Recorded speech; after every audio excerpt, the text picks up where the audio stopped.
Здравейте, казвам се Ради Радев, съм завършил професионалната гимназия по електротехника и електроника Михаил Василевич Умносов, град Горна Оряховица през 2015 година, специалност електрически инсталации. След завършване на средното си образование продължих своето обучение в Технически университет в град Габрово, специалност автоматика и информационно управляваща техника. След завършване на бакалавърска степен записах магистратура със същата специалност в същия университет. Докато учих в университета си отворих фирма, към днешна дата работя във фирмата си, която се занимава с внос на електронни компоненти, проектиране на печатни платки, производство, тяхното насищане, както и софтуер за тях. Също така разработвам индивидуални проекти и макети за клиенти, които могат да бъдат както физически лица, така и фирми.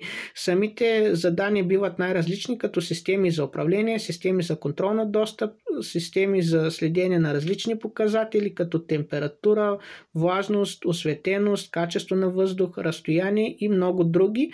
Тяхното визуализиране на различни дисплеи и устройства, също така записване на получените данни в база данни, SD карти и други. Освен това работя и по изграждане на електрически инсталации, ремонт на електрически табла и тяхната поддръжка.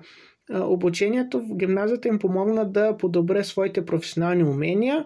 Моя съвет към бъдещите умносовци е да преследват своите цели и мечти и да правят това, което обичат. Благодаря ви.